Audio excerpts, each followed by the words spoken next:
What's going on YouTube? So Subaru has always been known for its crossovers, and its smallest and most affordable option, the Crosstrek, has been very successful. And now they've introduced the all-new third generation Crosstrek with meaningful improvements inside and out. We spent the last 7 days extensively testing out everything this Crosstrek has to offer. So, is this a great, affordable, small crossover? Well, let's go ahead and find out.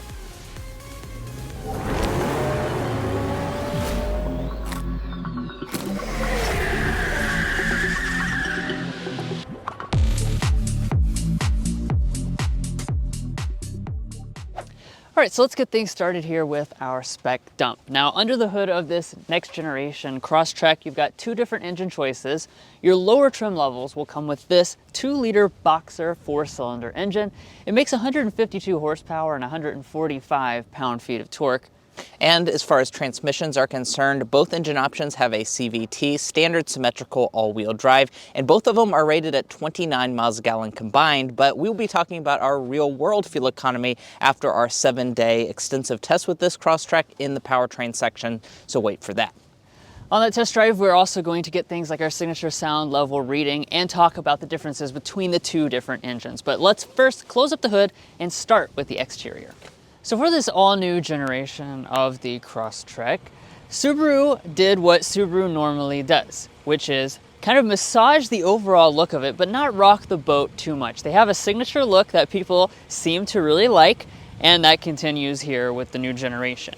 So when it comes to the grille here, you're gonna notice this part has been definitely revised. You have a little bit of a different shape. It's gonna be a little bit more dynamic and sportier looking, and you've got the gray accent that's gonna run across the front. The biggest departure from the previous generation is the fact that you do have thicker cladding that's gonna go around through the front. And now that I'm kind of bent down here talking about cladding, I might as well go ahead and mention that this has 8.7 inches of ground clearance. That's really a lot for this segment, and is one of the things that gives this kind of more of a traditional SUV stance than some of the competition. Now, I'm talking about the standard versions of the Crosstrek. There is also a wilderness model, and I'm not gonna get into all the details of those because we have tested that out extensively in Utah, and you can watch that video on our channel right now. Now, coming into our headlights, we do have another premium touch for this segment.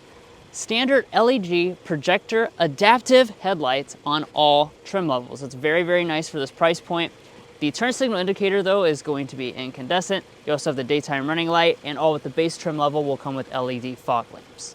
Now walking around to the rear design, this hasn't changed a ton for this new generation, but I always thought this had a nice and handsome look to it, and obviously that is going to continue.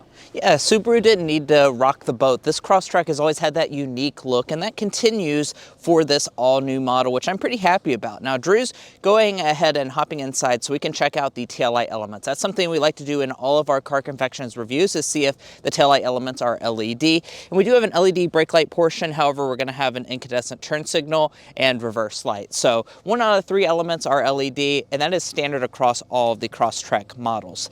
Now, as we drop down to this lower area, we have no exposed exhaust outlets. We do have a lot of cladding though, and as far as your tow rating is concerned, it's 1,500 pounds for the base models, and if you choose the wilderness trim level specifically, that will go up to 3,500 pounds as a maximum tow rating, and really it's rare for anything in this segment of vehicle to tow at all. Now moving on to our wheels, you do have 17 and 18-inch alloy wheel options. This, by the way, is the premium trim level. So this is a very affordable model, and this does have the 17-inch contrast alloys. I think they look quite nice with the overall look of the vehicle itself. Rising up here to our mirrors, this trim level will also come with a gray finish up top. We have heated mirrors, and we also have the optional blind spot monitoring system. Furthermore, you can add auto dimming if you want. Now at this side of this Crosstrek, we're coming in at an overall length of 176.4 inches, which is actually 1/10 of an inch shorter than the previous generation. Now I do want to talk about some of the design elements going on here. Of course, we do have a lot of cladding. That's very signature Crosstrek. That's going to continue, although it's going to be a little bit more squared off for the all-new version. I also want to point out this paint color. It's called Sapphire Blue. I really love it here in person. I've been loving it for the last week. And then up top, we do have large roof rails on every version of the Crosstrek besides for the very base trim level. Now, one thing that is going to be included on all versions of the Crosstrek, including that base model, is all 4 active safety features as standard equipment. I'm very happy to see that, especially on an affordable model like this, that Subaru is including them across the board. The only thing that you will have to option on to the higher end trim levels, aka the limited or wilderness trim level, will be rear auto braking. But guys, let's go ahead and talk about the inside and what we've thought about it for the past week. But first, if you're new here, we're brothers and we've been reviewing cars since we were 12 and 16. We may be young, but we love cars. and we'd love for you to subscribe to be a part of our Car Confections family. Let's learn a lot, have some fun with all the latest cars. And now let's go ahead and get inside the interior. First, we'll take a look at the key fob. Of course, this is your typical Subaru fob. Smart entry will be included on the premium trim and above, meaning that you can just grab behind the handle and that will unlock the door. Now, taking a look inside the cabin. If you've been in some of the recent Subaru products, this won't be a surprising space because it has a very similar design language to many of their other models. But before we get into those kinds of details, let's talk about interior material and color options. So most of your trim levels will come standard with cloth seating. That, of course, is going to include the premium trim level. We have a cool look to these seats though. As you can tell, we have a lot of different fabrics going on with textures and designs running through the center section. We have stitching details along the side. And overall, I quite like these seats. They're available in both black or gray. Standard is going to be a manual adjusting seat on most trim levels, but we do have the optional power seat with two-way lumbar support. But let's go ahead and climb inside. Now, if you saw our review on the wilderness trim level last year, you saw what the cabin was like on a high-end trim level. But what's the cabin like for this premium model? Well, let's get into the materials. Starting out with our door trim, this is going to have a leatherette pad, really nicely padded, and it does have a stitching detail running throughout. We have a cloth trim that's going to make up the majority of the trim on the door, and then we have a faux carbon fiber.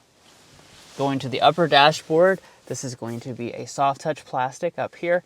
It will be hard through the center section with this gray plastic, more of the faux carbon fiber. And then as we come down to the lower panels, obviously these are going to be hard touch as well, but everything in here does feel very, very solid and well put together without any gaps. Now on the premium trim and above, press the button to start it up.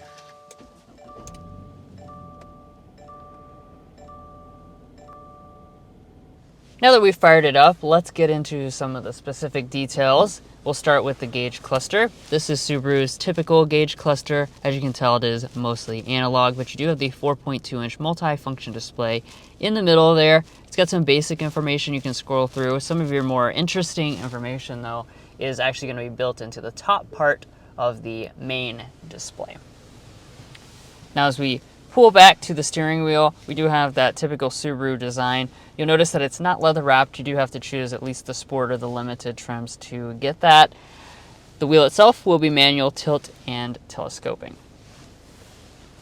Now let's turn over here and take a look at our interior storage. So here at Car Confections, we like to do a thing called the donut test because that is our logo after all. We like donuts here at Car Confections, and this fits in here. Lucky number 13, or otherwise known as a baker's dozen, will fit inside of this. So it does pass the donut test.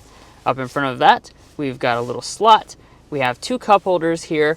I will point out that in the default configuration, this wiggles around a little bit, but Subaru does actually give you this little removable tab, allowing the cup holder to be deeper and hold your things in place better. I like that. And then finally, wrapping up the very front, we have a large console area where you can stick your phone. This can be made available with a wireless phone charging pad, and then you've got two USB connections up in the front.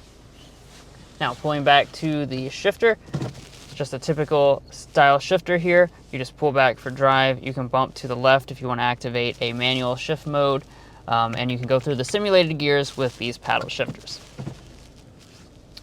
Heading into reverse, you will find your standard backup camera across the lineup. It does have active trajectory on board. You don't have any other camera options on any of the trim levels. And then you also have your electronic parking brake located behind that. Now today's a very chilly day, so I'm very appreciative of the 2-stage heated seats. This is an option on the premium trim, included standard on many of your upper trim levels. And you also have a nice touch of having dual zone automatic climate control standard across the entire lineup. You make your adjustments with these physical buttons on the side of the display, and then you have your additional functions built into the display itself. And right above that, we also have our volume knob. So the volume knob is going to control a 6-speaker sound system on this premium. You can actually get an 8-speaker Harman Kardon on upper trim levels if you want a more premium audio experience, but let's go ahead and sample out this standard system.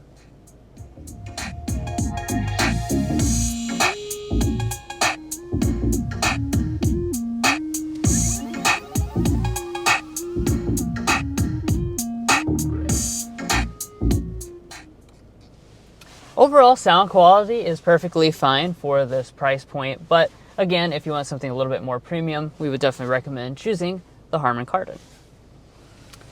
Alright, so let's zero in at this display. This, of course, is really the most profound change from the previous generation because we get a big tech bump up to an 11.6-inch touchscreen across almost every single trim level. If you choose the base model, you will get a dual 7-inch display setup, but again, the vast majority of models are going to get this 11.6-inch display.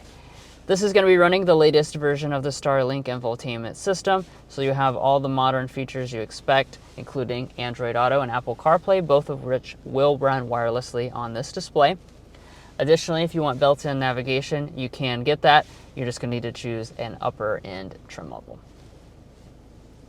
Rising above here, we got the manual dimming mirror on today's example. And then up top, we have another option for the premium trim level. That's going to be this standard size sunroof. As you can see, opens up quite nicely. You do also have a wind buffer. Now, the Crosstrek has always been one of the larger subcompacts that you can buy, and that's going to continue for this all-new 2024 model. So I'm very happy to tell you that you have about 36 inches of legroom, 38 inches of headroom, which does make this one of the largest in the segment in terms of rear seat space. Overall, I'm very happy, and over the past 7 days, certainly this rear seat area is very usable, even for adults. Now, I did go ahead and bring our ruler here because here at Car Confections, we like to test out those measures because those are manufacturer provided and sometimes they do differ. And with the seat adjusted to Drew, who's 5'8", I'm 5'9", I'm sitting at about 6.5 inches of knee space. My feet can slide up underneath the seat as well, so overall very comfortable. Now, as far as features are concerned, we don't have any vents or anything. However, even on this premium trim level, we do get 2 charging USB ports. You have a smart charging Type A and a USB Type C. We're also going to keep a fold-down center armrest with this, which is something a lot of the rivals are eliminating, with cup holders inside. As far as your door trim is concerned, it is going to be made of mostly hard touch materials from the top to bottom. So whereas in the front you get a cloth trim, here in the back you're going to get a fully hard touch door trim besides for the armrest portion. Once again, that's pretty expected for the segment, but we do have bottle storage down in the very bottom. Now, walking up to the tailgate area, let's see how big this is. I do want to point out you have a manual tailgate across all trim levels of the Crosstrek. You cannot get a power tailgate on this model. Now, as far as the cargo area is concerned, this is going to be a pretty impressive area for the Crosstrek. We're sitting at a little under 20 cubic feet of cargo capacity behind the second row of seats. If I reach up there and fold these seats down, we are going to be looking at a maximum of around 54 cubic feet of cargo capacity. As far as how that compares to some of the rivals, that is going to be right on par with some of the largest offerings in the segment, like the Honda HR-V. So a good amount of space. You're definitely going to be able to haul whatever you need on your outdoor adventure with this Crosstrek. Now, I do want to go ahead and get measures for you because just like in the rear seat, we like to measure things here at Car Confections for your reference. And if you're looking to haul something, the overall cargo length is coming in at about 67 inches long, with the seat adjusted to Drew, who's 5'8". As far as behind the second row of seats, we're sitting at about 31 inches of length. And let's see how wide the opening is. We're sitting at approximately 39 inches of maximum width. If I lift up the cargo floor, we do have a spare tire integrated underneath it there, and the seats do fold 60-40 split. Well guys, here we are behind the wheel of the all-new Subaru Crosstrek, and in this test drive we're going to be talking about quite a few different things, as you can see on the screen right now, including getting our signature sound level reading going 55 miles per hour. But we do want to go ahead and start with the hard acceleration to show you what this powertrain is all about.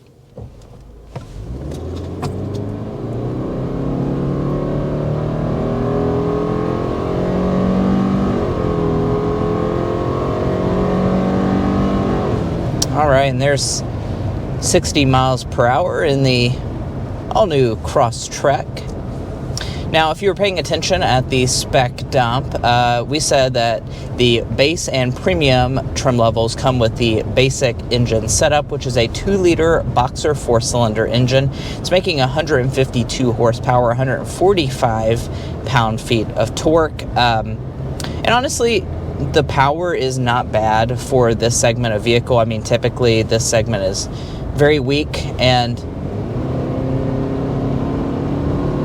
if you really push it hard, that's where it shows a little bit of weakness. But just putting around town, the way Subaru has tuned the throttle response, it really does feel a lot more powerful than the actual numbers are, that's for sure. Yeah, and if you want more real power, you can get that, like we were talking about earlier at the spec dump.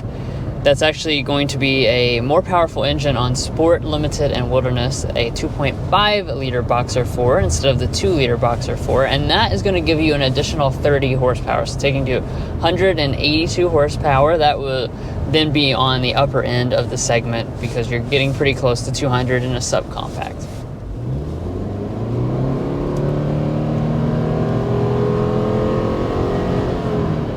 Now, another thing you're going to notice about the powertrain is that we do have a CVT, and that's across both engine setups. So regardless of which trim level you choose, you're going to have this CVT. It's a pretty good one.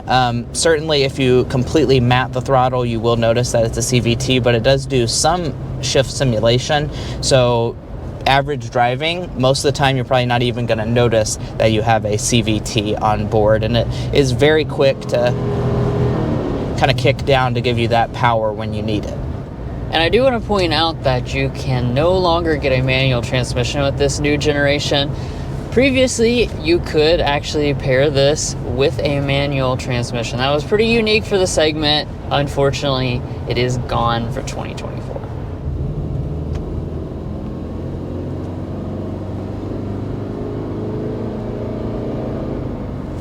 And there's a more casual acceleration, and as I mentioned at the spec dump, you do have standard symmetrical all-wheel drive on every version of the Crosstrek, which is certainly a big benefit over a lot of the rivals, especially if you're looking on the more basic end, like a base or premium trim level. And as far as the fuel economy is concerned, the EPA rates both engine setups, so even the more powerful setup comes in at 29 miles a gallon combined, which is pretty darn good fuel economy. As far as our real-world fuel economy over the last 7 days, honestly, we haven't driven it a ton at the time of this filming, but we will be inserting a picture as the week concludes. We've had a little bit of illness going around, so we had to lay off of the driving for a little bit, but we will have a full 7-day figure for you and insert it in the editing phase. As we go over the bridge abutment there, it's a good time to talk about ride quality. I'm very, very impressed by this aspect of the Crosstrek. This being a subcompact crossover, as you know, there's a wide spectrum of offerings, and many of them, are going to sacrifice things such as ride quality in the name of affordability. This is not one of those models. It does feel, to me, like a class above kind of product. Having those nice thick tires, the, pretty tall suspension because of the ground clearance, all that kind of works together, I think, to really make this ride nicely out on the highway. And also, if you actually take it off-road, you're going to have a good experience out off-road as well. We can attest to that when we took the Wilderness out off-roading in Utah. We drove off-road for almost 5 hours, and you would think you would just be beat to heck, but we actually were fine at the end of it. So really nice suspension work that Subaru has done. And I will also add that when you hit a bump, it does not have any rattles or anything like that, which is kind of common in this segment. All right, looks like we are going 55 miles an hour, so it's time for our sound test.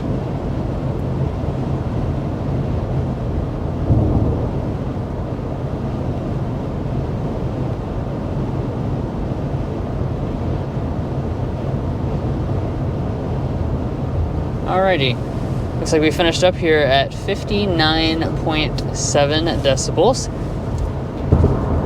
We had a sneaking suspicion that this one was going to be closer to 60 decibels, but we don't have to guess how that compares to rivals because we have a full list on carconfections.com/sound level readings where you can check this against all of its rivals, as well as a big master list of every vehicle we have ever tested. That's a lot of vehicles. Yeah, it is.